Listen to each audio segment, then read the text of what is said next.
BRS చేసింది ఏమీ లేదు. 10 ఏళ్లలో రాష్ట్రాన్ని అప్పులు కుప్ప చేసింది. ఆ వడ్డీలు కట్టలేకపోతున్నాం. దావోస్లో తెలంగాణకు భారీ పెట్టుబడులు. పటాన్చెరు కాంగ్రెస్ వ్యవహారంపై విచారణ.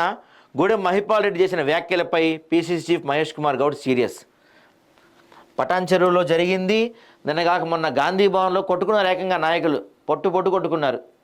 అధికార పార్టీ ఆఫీసులో నాయకులు కొట్టుకోవడం అంటే మరి ఎంత పరువు తక్కువ అది.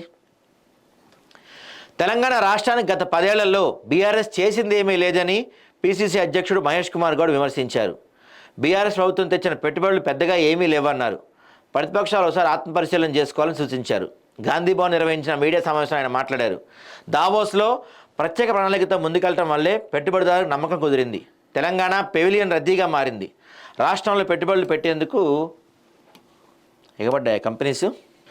మమ్మల్ని విమర్శించే ప్రతిపక్షాలు ఒకసారి ఆత్మపరిశీలన చేసుకోవాలి. ప్రజలను మభ్యపెట్టడం, ఆచరణ సాధ్యంగానే హామీలు ఇవ్వటం బీఆర్ఎస్ పని. గత ప్రభుత్వ పాలనలో నెలకు 6,500 కోట్ల వడ్డీ కడుతున్నాం. మంచి పని జరుగుతున్నప్పుడు ప్రశంసించడం నేర్చుకోండి.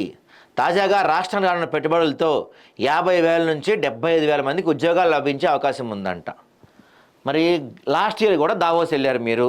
మీ ముఖ్యమంత్రి లాస్ట్ ఇయర్ కూడా దావోస్ వెళ్ళాడు. ఎన్ని కంపెనీలు తీసుకొచ్చారు లాస్ట్ ఇయర్? చెప్పారు కదా, లాస్ట్ ఇయర్ కూడా దాదాపుగా 1,00,000 కోట్లు ఎంత తెచ్చినట్టు చెప్తున్నారు కదా మీరు. లాస్ట్ ఇయర్ ఇప్పటివరకు సంవత్సరం అయిపోయింది వెళ్ళొచ్చి. ఎన్ని ఉద్యోగాలు వచ్చినాయండి లాస్ట్ ఇయర్ నుంచి ఇప్పటివరకు? మీరు ఇప్పుడు చెప్తున్నారు ఏమని 50,000 నుంచి 75,000 ఉద్యోగాలు వస్తాయని చెప్తున్నారు. ఎన్ని వచ్చినాయి గతంలో? మరి గతంలో కూడా లాస్ట్ ఇయర్ జరిగింది కదా, ఎన్ని ఉద్యోగాలు వచ్చాయి మనకి? 1, 2, 1,00,000? ఏదన్నా ఒక శ్వేతపత్రం రిలీజ్ చేయొచ్చు కదా మీరు. ఈరోజు నేను ఇప్పటికీ సవాల్ చేసి చెప్తా. మన ఇక్కడ ఈ ఇన్ఫోసిస్ కట్టారు కదా, ఇక్కడ పోచారం దగ్గర ఇన్ఫోసిస్ కావచ్చు, లేకపోతే మనకు సూర్యాపేటలో ఉన్న దివీస్ కావచ్చు, ఏ కంపెనీ కన్నా వెళ్దాం మనం. మన భూములు విపరీతంగా ఇచ్చేసాం, మనం వాళ్ళకి ఫ్రీగా ఇచ్చాం. తక్కువగా ఇచ్చి ఉంటాం అనుకోండి. మన భూములు ఇచ్చాము, రాయితీలు ఇచ్చాము, ఎన్నో ఇచ్చాము మనం. మరి మనకు ఉద్యోగాలు ఎన్ని ఇచ్చారు? ఈరోజు మనం దివీస్ ఫార్మా కంపెనీకి వెళ్తే అక్కడ మన లోకల్ వాళ్ళు, సరే తెలంగాణ వాళ్ళని పక్కన పెట్టండి, లోకల్ వాళ్ళు నల్గొండ వాస్తవ్యులకి ఎంతమంది ఉద్యోగాలు ఉన్నాయి దాంట్లో? 4,000 మంది ఎంప్లాయీస్లో మన వాళ్ళు ఎంతమంది ఉంటారు కానీ ఏ పనోళ్ళు 3rd గ్రేడ్ కేటగిరీలో మన వాళ్ళు ఉంటారు. ఆఫీసర్స్ అందరూ మళ్ళీ నార్త్ వాళ్ళే ఉంటారు. వీటి వల్ల ఏం ఉపయోగం ఉండదు. ఉద్యోగాలు వస్తాయని కూడా మన కళ్ళ అంతే. మీరు చెప్పినట్టు 75,000 ఉద్యోగాలు కాదు సార్. గతంలో మీరు వెళ్ళారు, 75,000 సగం వేసుకుందాం, 30,000 ఉద్యోగాలు వచ్చినాయా మన తెలుగు వాళ్ళకి, తెలంగాణ వాళ్ళకి, హైదరాబాద్ వాళ్ళకి వచ్చినాయా? ఈ రోజుకి కొన్ని లక్షల మంది నిరుద్యోగులు రోడ్ల మీద తిరుగుతున్నారు ఖాళీగా ఉద్యోగాలు లేక. లక్షల మంది. నిజంగా ఇంతమంది వచ్చి ఉంటే వాళ్ళు ఇట్లా ఖాళీగా ఉండరు. సో ఏ పార్టీ వాళ్ళని తాము చూడటం లేదు. పెద్దవాళ్ళకి పథకాలు ఇస్తున్నామని చెప్పారు.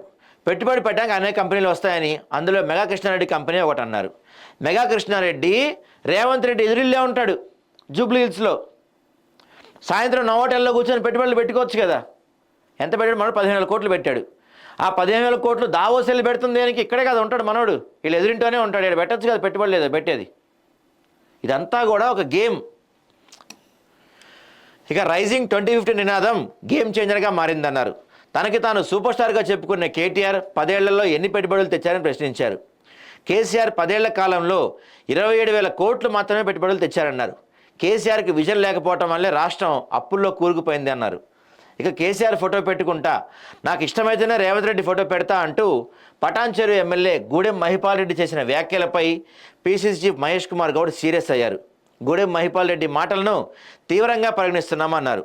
ఎమ్మెల్యే వ్యాఖ్యలపై కమిటీ రిపోర్ట్ ఇస్తుందన్నారు. కాంగ్రెస్ పార్టీలో కొత్తగా చేరిన ఎమ్మెల్యేల నియోజకవర్గంలో కొంత సమస్య ఉందని కమిటీ వేశామని, కమిటీ అన్ని విషయాలపై అధ్యయనం చేస్తుందని పీసీసీ చీఫ్ చెప్పారు.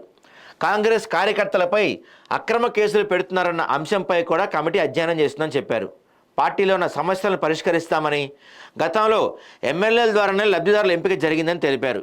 పటాన్చెరు నియోజకవర్గంలో పాత కొత్త ఇబ్బందులు ఉన్నాయని, అలాగే ఖైరతాబాద్ ఎమ్మెల్యే దానం నాగేంద్ర మాట్లాడిన అంశాలు కూడా పరిశీలిస్తున్నామన్నారు. కమిటీ పరిశీలన తర్వాత సరైన నిర్ణయం తీసుకుంటామని చెప్తున్నారు.